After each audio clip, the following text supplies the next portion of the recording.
കാത്തു കാത്തു നിൽക്കുന്നു ഞാൻ യേശുവേ നിൻ നാളിനായി. നിൻ വരവിൻ ഭാഗ്യമോർത്താൽ ആനന്ദം എന്താനന്ദം. ലക്ഷ്യമെല്ലാം കാണുന്നേ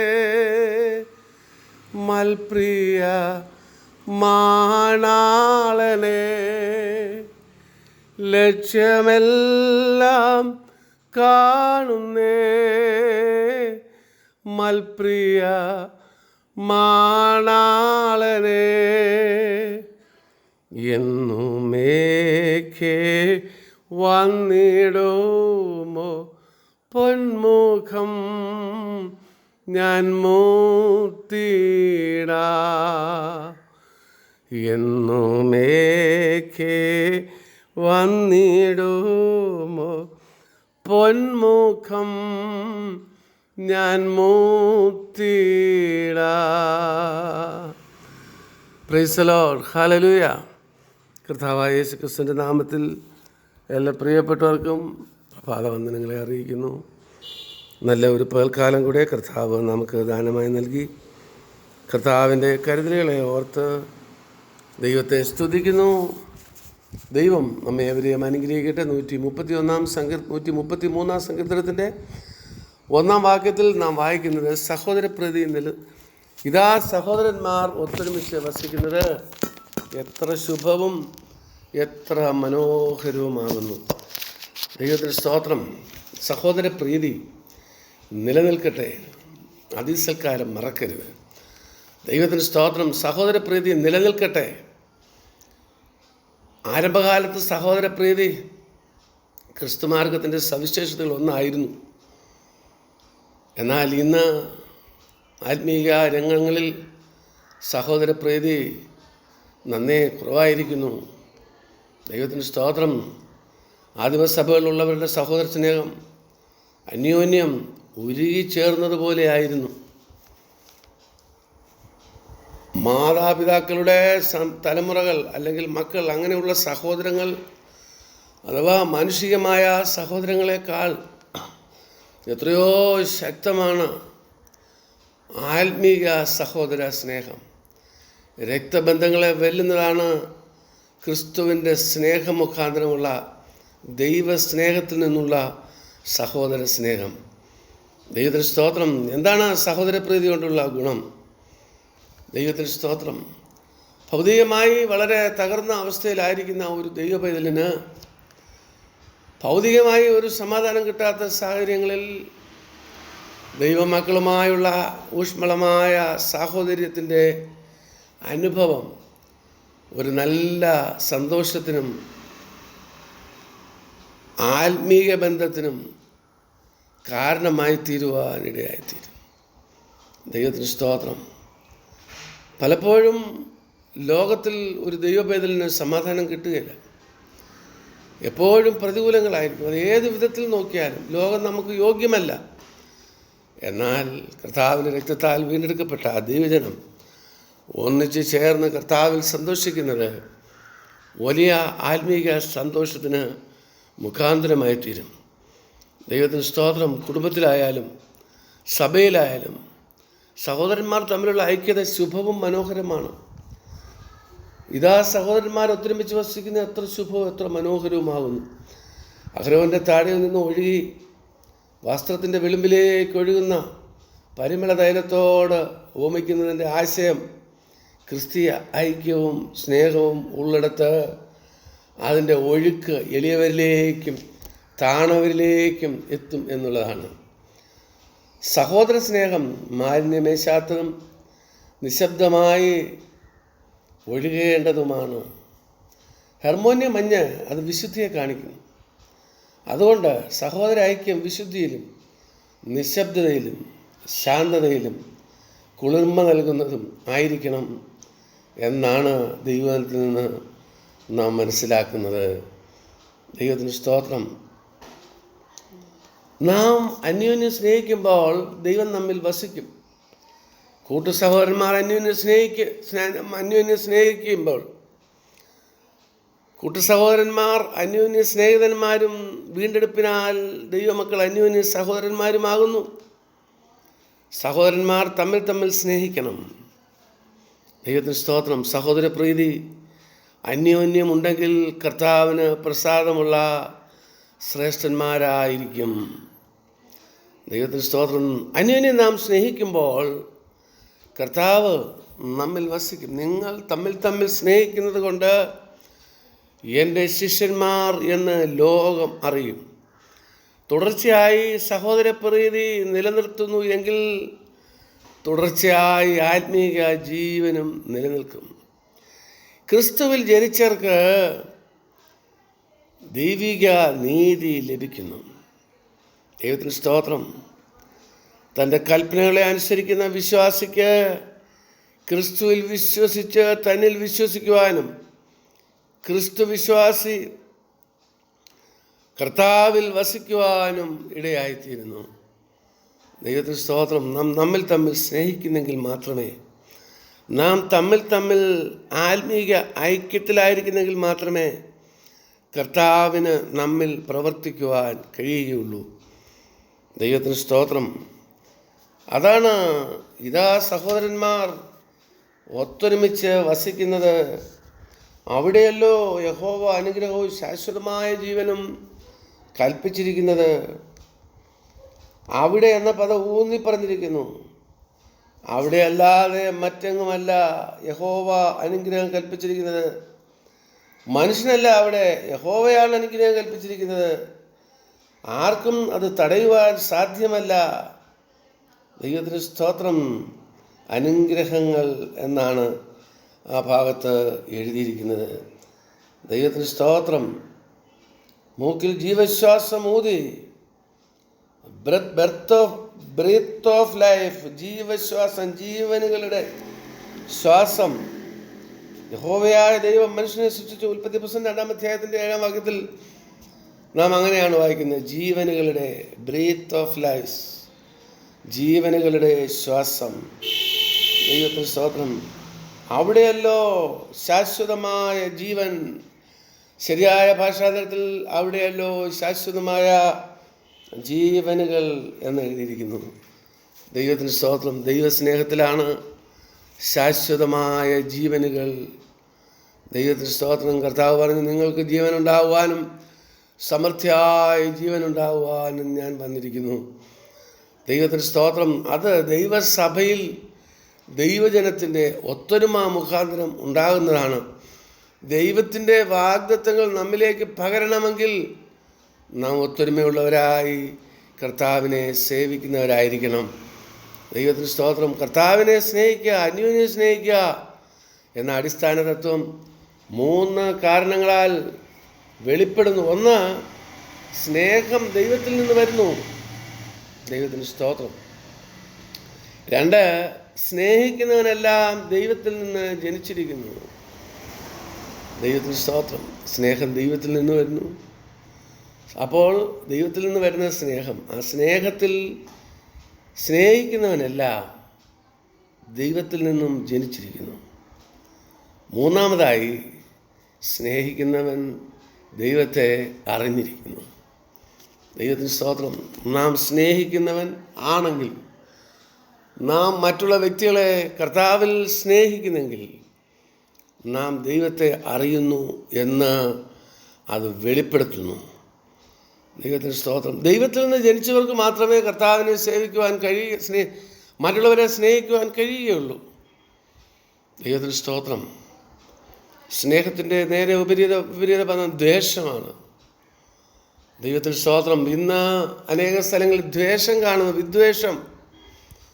ദൈവത്തിന് സ്തോത്രം. ജഡത്തിൻ്റെ പ്രവൃത്തി അത് ദൈവസ്നേഹത്തിന് നേരെ വിപരീതമാണ്. നിങ്ങൾ ദൈവത്തിൽ നിന്ന് ജനിച്ചവരാണെങ്കിൽ തമ്മിൽ സ്നേഹിക്കും. പക്ഷേ വിദ്വേഷമാണെങ്കിലോ അത് ദൈവത്തിൽ നിന്നുള്ള ജനനമല്ല, അത് പൈശാചികമാണ്. പക. ദൈവത്തിന് സ്തോത്രം. പക, പിണക്കം, കോപം, ക്രോധം, ഇതെല്ലാം പൈശാചികമാണ്. ദൈവത്തിന് സ്തോത്രം. ദൈവം സ്നേഹമാകുന്നു. ദൈവം സ്നേഹമാകുന്നു. ദൈവത്തിന് സ്തോത്രം. ഇന്ന് നാം നോക്കിയാൽ ദൈവം സ്നേഹമാകുന്നു എന്ന് നമുക്കറിയാം. അത് മനുഷ്യനിലാണ് ദൈവത്തിൻ്റെ സ്നേഹം ഏറ്റവും അധികം വെളിപ്പെടുത്തിയിരിക്കുന്നത്. ഈ ജീവജാലങ്ങൾക്ക് തമ്മിൽ സ്നേഹമുണ്ടല്ലോ. മൃഗങ്ങൾ തൻ്റെ കുഞ്ഞുങ്ങളെ സ്നേഹിക്കുന്നു. അങ്ങനെ ജീവജാലങ്ങൾക്ക് തമ്മിലുള്ള സ്നേഹം, അവയ്ക്ക് ഒരു സ്നേഹം, അതിൻ്റേതായിട്ടുള്ള ആ സ്നേഹവും അത് ദൈവത്തിൻ്റെ സൃഷ്ടിയായതുകൊണ്ടാണ് അങ്ങനെ വന്നത്. ഉണ്ടാകട്ടെ എന്ന് പറഞ്ഞുള്ള ശ്വാസത്തിനാൽ ജനിച്ച ഈ ജീവജാലങ്ങൾ അതെല്ലാം ദൈവം സ്നേഹമാകുന്നത് കൊണ്ട്, അവൻ്റെ വാക്കിനാൽ ഉളവായതുകൊണ്ട്, ആ ദൈവത്തിൻ്റെ വാക്കിൽ നിന്നുളവായതിൻ്റെ ഒരംശമാണ് അവ തമ്മിലുള്ള സ്നേഹത്തിൻ്റെയും കാരണം. ദൈവത്തിന് സ്തോത്രം. ഉണ്ടാകട്ടെ എന്ന് ദൈവം പറഞ്ഞപ്പോൾ ആ ജീവജാലങ്ങൾ മുഴുവനും ഉണ്ടായത്, അവ തമ്മിൽ സ്നേഹിക്കുന്നത് അവൻ്റെ വായിലെ ശ്വാസത്താൽ ഉളവായ അവൻ്റെ പ്രതിരൂപങ്ങളാണ്. അവനെപ്പോലെ അവൻ്റെ സ്വഭാവങ്ങളാണ്. അവൻ്റെ വായിലെ ശ്വാസത്താൽ അത് ഉളവായത്. അത് മുഖാന്തരമാണ് ദൈവം സ്നേഹമാകുന്നത് കൊണ്ട് ജീവജാലങ്ങൾ തമ്മിലുള്ള സ്നേഹം. ദൈവത്തിന് സ്തോത്രം. എന്നാൽ അതിനേക്കാൾ എത്രയോ ഉപരിയാണ് മനുഷ്യനുമായി ദൈവത്തിനുള്ള ബന്ധം. ജീവജാലങ്ങൾ ഒരു ശ്വാസത്താൽ ഉളവായെങ്കിൽ മനുഷ്യനെ ദൈവം നിലത്തെ പൊടി കൊണ്ട് തൻ്റെ സാദൃശ്യത്തിൽ ഉളവാക്കി. അപ്പോൾ കണ്ടോ, കൂടുതൽ മനുഷ്യന് വേണ്ടി കർത്താവ് ബന്ധപ്പെട്ടു. അവനെ തൻ്റെ രൂപത്തിൽ ഉളവാക്കി. ദൈവത്തിന് സ്തോത്രം. സ്നേഹസ്വരൂപനായ ദൈവത്തിൻ്റെ രൂപത്തിൽ മനുഷ്യനെ സൃഷ്ടിച്ചു. നിലത്തെ പൊടി കൊണ്ട് അവനെ സൃഷ്ടിച്ചു. എന്നിട്ട് അവൻ്റെ മൂക്കിൽ ശ്വാസം ഊതി അവൻ ജീവനുള്ള ദേഹിയായിത്തീർന്നു.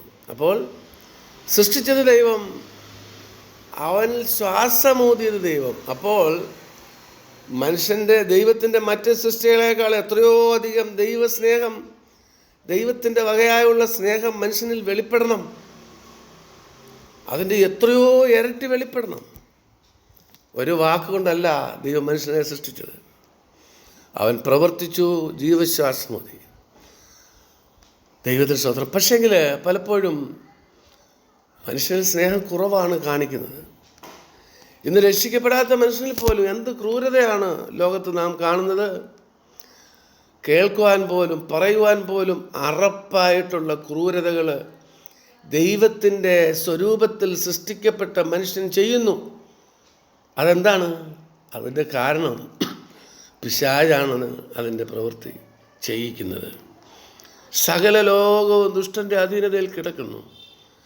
ദൈവത്തിൻ്റെ രൂപത്തിലുള്ള, ദൈവത്തിൻ്റെ സാദൃശ്യത്തിൽ സൃഷ്ടിച്ച മനുഷ്യനെ ആ ഒന്നാം തലമുറ ആദാം സാത്താന് വേണ്ടി വിറ്റുകളഞ്ഞു, പാപം ചെയ്ത് വിറ്റുകളഞ്ഞു തന്നെയും ഭൂമിയെയും. അതുകൊണ്ട് ഈ ഭൂമിയെ സാത്താൻ കൈയടക്കി വെച്ചിരിക്കുക. മനുഷ്യൻ്റെ ദൈവത്തിൻ്റെ സ്വരൂപത്തിൽ വെളിപ്പെടുവാൻ കഴിയാതെ വണ്ണം ദൈവത്തിന് സ്തോത്രം കുരുടാക്കി കളയുന്നു. ദൈവപ്രതിമയായ ക്രിസ്തുവിൻ്റെ തേജസ്സുള്ള സുവിശേഷം ശോഭിക്കാതെ ഇരിപ്പാൻ ഈ ലോകത്തിൻ്റെ ദൈവം അവിശ്വാസിയുടെ മനസ്സ് കുരുടാക്കി കളയുന്നു. അതുകൊണ്ടാണ് ദൈവമില്ലാത്ത മനുഷ്യൻ, ദൈവം സ്നേഹമാകുന്നെങ്കിൽ സ്നേഹസ്വരൂപനായ ദൈവത്തെ പോലെ ദൈവത്തിൻ്റെ സൃഷ്ടിയായ മനുഷ്യൻ പ്രവർത്തിക്കാത്തത്. സാത്താൻ അവരുടെ കണ്ണ് കുരുടാക്കി. ദൈവത്തിൻ്റെ പ്രവൃത്തി, ദൈവത്തിൻ്റെ രൂപത്തിലുള്ള ദൈവത്തിൻ്റെ സ്നേഹം മനുഷ്യനിൽ കാണുന്നില്ല. അതിലൊക്കെ ചില സന്ദർഭങ്ങളിൽ നമുക്ക് തോന്നും, ഒരിക്കലും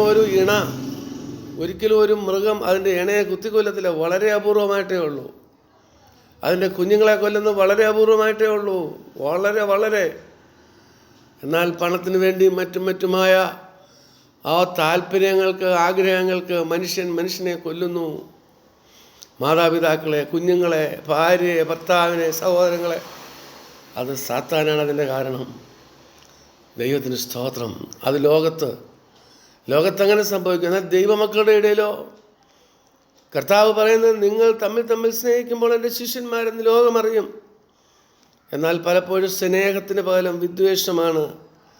ദൈവത്തിൻ്റെ ശിഷ്യന്മാരല്ലാതെ, കർത്താവിൻ്റെ ശിഷ്യന്മാരല്ലാതെ മറ്റാരോ ആയിത്തീരുന്ന അനുഭവം, വിദ്വേഷം. ദൈവത്തിന് സ്തോത്രം. അത് നമ്മിൽ നിന്ന് അകലുവാൻ ഇടയായിത്തീരണം. സ്നേഹം ദൈവത്തിൽ നിന്ന് വരുന്നു, അപ്പോൾ വിദ്വേഷം സാത്താനിൽ നിന്ന് വരുന്നു. സ്നേഹിക്കുന്നവനെല്ലാം ദൈവത്തിൽ നിന്ന് ജനിച്ചിരിക്കുന്നു. ദൈവത്തിന് സ്തോത്രം. സ്നേഹിക്കുന്നവൻ ദൈവത്തെ അറിഞ്ഞിരിക്കുന്നു. അപ്പോൾ മനുഷ്യൻ തമ്മിൽ സ്നേഹിക്കുന്നതിന് കാരണം അത് ദൈവത്തിൽ നിന്നുള്ളതാണ്. ദൈവത്തിന് സ്തോത്രം. അത് രക്ഷിക്കപ്പെടാത്ത മനുഷ്യനും സ്നേഹമുണ്ട്. എത്രയോ നല്ലവരായ ഹൃദയാംഗമായി സ്നേഹിക്കുന്ന എത്രയോ മനുഷ്യരുണ്ട് ദൈവസ്നേഹമല്ലാതെ. അത് ദൈവത്തിൽ നിന്നുള്ള ഒരു സ്നേഹത്തിൻ്റെ പ്രഭാവമാണ്, പ്രതിഫലനമാണ്. പക്ഷെങ്കിൽ അതിലൊക്കെ ഉപരിയായി ദൈവത്തിൻ്റെ സ്നേഹം ശരിക്കും വെളിപ്പെടുന്നത് എവിടെയാണ്? ദൈവത്തിൻ്റെ സ്നേഹം ഏറ്റവും അധികമായി വെളിപ്പെട്ടത് കാൽവരി ക്രൂശിലാണ്. തൻ്റെ ഏകജാതനായ പുത്രനിൽ വിശ്വസിക്കുന്ന ഏവനും നശിച്ചു പോകാതെ നിത്യജീവൻ പ്രാപിക്കേണ്ടതിന് ദൈവം അവനെ നൽകുവാൻ തക്കവണ്ണം ലോകത്തെ സ്നേഹിച്ചു. ആരെങ്കിലും തൻ്റെ മക്കളെ കുലയ്ക്ക് കൊടുക്കുമോ? കൊല്ലാൻ ഏൽപ്പിച്ചു കൊടുക്കുമോ? മരണത്തിന് ഏൽപ്പിച്ചു കൊടുക്കുമോ? ചിലപ്പോൾ തങ്ങൾ തന്നെ മരണത്തിന് കീഴ്പ്പെടുമായിരിക്കും കുടുംബത്തിന് വേണ്ടി. എന്നാൽ കാൽവരി ക്രൂശിൽ എന്താണ് നടന്നത്? തൻ്റെ സ്വന്തം പുത്രനെ, പിതാവേ കഴിയുമെങ്കിൽ ഈ പാനപാത്രം എങ്കിൽ നീക്കണമെന്ന് അലറി കരഞ്ഞിട്ടും, എൻ്റെ ദൈവമേ എൻ്റെ ദൈവമേ നീ എന്നെ കഴുകിയിട്ടെന്ന് അലറി കരഞ്ഞിട്ടും മുഖം മറിച്ച് കളയുന്ന സ്വർഗത്തിലെ പിതാവ് എന്തിനു വേണ്ടിയാണ്? അത് ദൈവസ്നേഹമാണ്. ലോകത്താകമാനം പാപത്തിൻ്റെ ഫലമായി നശിച്ചുകൊണ്ടിരിക്കുന്ന മനുഷ്യനെ നോക്കിയപ്പോൾ, നിത്യ ദൈവകോപാഗ്നിയിൽ വെന്ത് അമരുവാൻ വേണ്ടി കാത്തു നിൽക്കുന്ന മനുഷ്യവർഗത്തെ നോക്കിയപ്പോൾ, സ്വന്തം പുത്രനെ ആദരിക്കാതെ അവർക്ക് വേണ്ടി ഏൽപ്പിച്ചു കൊടുക്കുവാൻ സ്നേഹസമ്പൂർണനായ ദൈവത്തിന് മനസ്സായി. കാൽവരി ക്രൂശിൽ പിടഞ്ഞ് മരിക്കുന്ന ഏകജാതനെ നോക്കിയപ്പോൾ കണ്ടത് പാപം ചെയ്ത് ദൈവദേശം നഷ്ടപ്പെടുത്തിയ മനുഷ്യനെ പോലെയാണ്. കാരണം പാപം മുഴുവനും അവൻ്റെ മേലായി. ദൈവത്തിന് സ്തോത്രം. നമ്മുടെ എല്ലാവരുടെയും പാപം കർത്താവിനെ ഏൽപ്പിച്ചു. അവൻ സ്വയം ഏറ്റു. ആ പാപത്തിൻ്റെ ശമ്പളം മരണം.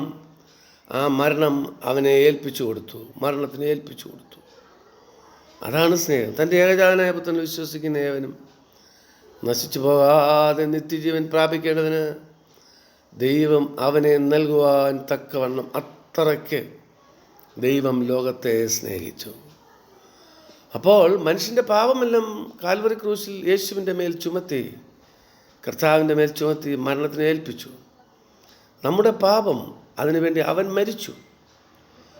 നമ്മുടെ എല്ലാവരുടെയും ശിക്ഷാവിധി അവൻ്റെ മേലായി. അങ്ങനെ ആ കർത്താവ് മരിച്ചു, അടക്കപ്പെട്ടു, മൂന്നാം ദിവസം ഉയർത്തെഴുന്നേറ്റു. എന്നിൽ വിശ്വസിക്കുന്നവൻ മരിച്ചാലും ജീവിക്കും. ദൈവത്തിന് സ്തോത്രം. കർത്താവേ നീ മരിച്ചത് എനിക്ക് വേണ്ടിയാണ് എന്ന് ഏത് മനുഷ്യൻ വിചാരിക്കുന്നുവോ, കർത്താവേ നിനക്ക് വേണ്ടി ഞാൻ എന്നെ തന്നെ ഏൽപ്പിച്ചു തരുന്നു എന്നാര് ദൈവസന്നിധിയിൽ സമർപ്പിക്കുന്നുവോ അവന് കർത്താവിൻ്റെ നിത്യജീവൻ ലഭിക്കും. യേശു മരിച്ചതാണ്, യേശു കാൽവരി ക്രൂശിൽ മരിച്ചത് അവന് വേണ്ടിയും കൂടെയാണ് എന്ന് അവൻ ഏറ്റുപറയുന്നു, എന്നവൻ ദൈവസന്നിധിയിൽ തന്നെ സമർപ്പിക്കുന്നു, അന്ന് അവന് വിടുതൽ കിട്ടുവാനിടയായിത്തീരും. അങ്ങനെയാണ് വീണ്ടും ജനിക്കുന്നത്. ദൈവത്തിന് സ്തോത്രം. ഒരുത്തൻ ക്രിസ്തുവിലായാൽ അവൻ പുതിയ സൃഷ്ടിയാകുന്നു. ദൈവത്തിന് സ്തോത്രം. പഴയത് കഴിഞ്ഞുപോയി, പഴയ പാപപ്രവൃത്തി കഴിഞ്ഞുപോയി. യേശു ക്രിസ്തു കാൽവരി ക്രൂശിൽ മരിച്ചതുകൊണ്ട് അവന് പാപത്തിൽ നിന്ന് മോചനം ലഭിക്കുന്നു. അവൻ പുതിയ ഒരു ജനനമായി. അത് പുതിയ ഒരു ജനനമായി തീരുന്നു. പഴയ ലോകത്തിലെ ഇപ്പോഴത്തെ ജനനം അത് മാറി. ദൈവത്തിന് സ്തോത്രം. കർത്താവ് നിക്കോദോമസിനോട് പറഞ്ഞു, പുതിയതായി ജനിച്ചില്ല എങ്കിൽ ദൈവരാജ്യം കാണുവാൻ ആർക്കും കഴിയും. ഒരു പുതിയ ജനനം, ഒരു പുതിയ ജനനം നടക്കുന്നു. ആദ്യത്തെ ജനനം ഭൂമിയിലെ ജനനമാണ്. എന്നാൽ ദൈവരാജ്യത്തിലേക്ക് വേണ്ടി, ദൈവരാജ്യത്തിന് വേണ്ടി, നിത്യതയ്ക്ക് വേണ്ടി ഒരു പുതിയ ജനനം. ആദ്യത്തെ ജനനം ലോകപൗരനാണ്. ഇവിടുത്തെ പൗരത്വത്തിലാണ് ആദ്യത്തെ ജനനം നടക്കുന്നത്. ഇവിടുത്തെ പൗരത്വത്തിന് വേണ്ടിയാണ്. എന്നാൽ ഒരു പുതിയ ജനനം കൊണ്ട് സ്വർഗീയ പൗരന്മാരാകുന്നു. ദൈവത്തിന് സ്തോത്രം. പുതിയതായി ജനിക്കുന്നു. അതിൻ്റെ കാരണം ക്രിസ്തുവാണ്. കർത്താവിൽ വിശ്വസിക്കുന്നവനാണ്. ഞാനും എൻ്റെ കുടുംബവും ഞങ്ങൾ യഹോവയെ സേവിക്കും. കുടുംബമായും വ്യക്തിപരമായും കർത്താവിൽ വിശ്വസിച്ച് കർത്താവിനെ സേവിക്കുവാൻ കഴിയും. ദൈവത്തിന് സ്തോത്രം. അങ്ങനെ കാൽവറി ക്രൂശിൽ ദൈവസ്നേഹം നമുക്ക് കാണാം. ആ സ്നേഹത്തിന് ഏൽപ്പിച്ചു കൊടുത്താൽ, കർത്താവെ നീ മരിച്ചത് എനിക്ക് വേണ്ടി കൂടെയാണ് എന്ന് ഞാൻ വിശ്വസിക്കുന്നെന്ന് സമർപ്പിക്കുന്നവന് യേശു ക്രിസ്തുവിൻ്റെ മരണം മൂലമുള്ള നിത്യജീവൻ അവകാശമാക്കുവാൻ കഴിയും. ദൈവത്തിന് സ്തോത്രം. അപ്പോൾ സ്നേഹിക്കുന്നവൻ ദൈവത്തെ അറിഞ്ഞിരിക്കുന്നു. സ്നേഹിക്കുക എന്നത് ദൈവത്തോടുള്ള കൃതജ്ഞത മാത്രമല്ല, ദൈവ സ്വഭാവത്തിൻ്റെ അനുകരണം കൂടിയാണ്. കാരണം ദൈവം സ്നേഹമാകുന്നു. ദൈവത്തിന് സ്തോത്രം. സ്വന്തം പുത്രനെ നൽകിക്കൊണ്ട് പിതാവും സ്വന്തം ജീവനെ നൽകിക്കൊണ്ട് യേശു കർത്താവും നമ്മെ സ്നേഹിച്ചിരിക്കാൻ നാമും അന്യോന്യം സ്നേഹിക്കുവാൻ കടപ്പെട്ടിരിക്കുന്നു. ദൈവകൽപ്പനയാണ് നിങ്ങൾ അന്യോന്യം സ്നേഹിക്കുക എന്നത്. ദൈവത്തിന് സ്തോത്രം. പിതാവ് സ്വന്തം പുത്രനെ നമുക്ക് നൽകി. ദൈവത്തിന് സ്തോത്രം. പിതാവ് സ്വന്തം പുത്രനെ നൽകി നമ്മെ സ്നേഹിച്ചു. സ്വന്തം ജീവനെ നൽകി യേശു കർത്താവും നമ്മെ സ്നേഹിച്ചു. നാമും അന്യോന്യം സ്നേഹിക്കുന്നു. അവർ കാണിച്ച, പിതാവും പുത്രനും കാണിച്ച മാതൃക അത് നാം നമ്മുടെ ജീവിതത്തിൽ അനുവർത്തിക്കുന്നു. പരിശുദ്ധ പിതാവെ, സ്വന്തം പുത്രനെ ആദരിക്കാതെ ഞങ്ങൾക്കെല്ലാവർക്കും വേണ്ടി അവിടുന്ന് ഏൽപ്പിച്ച് തന്നല്ലോ. ദൈവത്തിന് സ്തോത്രം. അവിടുന്ന് നിൻ്റെ പുത്രനെ ഞങ്ങൾക്ക് വേണ്ടി തന്നു. ദൈവമേ, നിൻ്റെ പുത്രൻ തൻ്റെ ജീവനെ അടിയങ്ങൾക്ക് വേണ്ടി തന്നു. അടിയങ്ങൾ തമ്മിൽ സ്നേഹിക്കുവാൻ, ഞങ്ങൾ മറ്റുള്ളവരെ സ്നേഹിക്കുവാൻ, സഹോദരപ്രീതി നിലനിർത്തുവാൻ ദൈവത്തിന് സ്തോത്രം അടിയങ്ങൾക്ക് കൃപ ചെയ്യണമേ. അങ്ങനെ ഞങ്ങൾ നിൻ്റെ ശിഷ്യന്മാരെന്ന്, അടിയങ്ങൾ നിൻ്റെ മക്കളെന്ന് ലോകമറിയുവാൻ ഇടയായിത്തീരുമല്ലോ. നീ ആക്കിയിരിക്കുന്ന സ്ഥാനത്ത് വിശ്വസ്തയോടെ നിൽപ്പാൻ കൃപ ചെയ്യണമേ. നിൻ്റെ ജനത്തെ മുഴുവൻ സമർപ്പിച്ച് പ്രാർത്ഥിക്കുന്നു. വിവിധ വിഷയങ്ങളിൽ പ്രയാസങ്ങളിലായിരിക്കുന്ന നിൻ്റെ മക്കൾക്ക് വിടുതൽ നൽകണമേ. പിതാവിൻ്റെയും പുത്രൻ്റെയും പരിശുദ്ധാത്മാവിൻ്റെയും നാമത്തിൽ നിൻ്റെ മക്കളെ അനുഗ്രഹിച്ച് പ്രാർത്ഥിക്കുന്നു. വിടുതലയച്ചതിനാൽ സ്തോത്രം. പ്രാർത്ഥന കേട്ടതിനാൽ സ്തുതിക്കുന്നു. കർത്താവായ യേശുവിൻ്റെ വിലയേറിയ നാമത്തിൽ തന്നെ. ആമേൻ.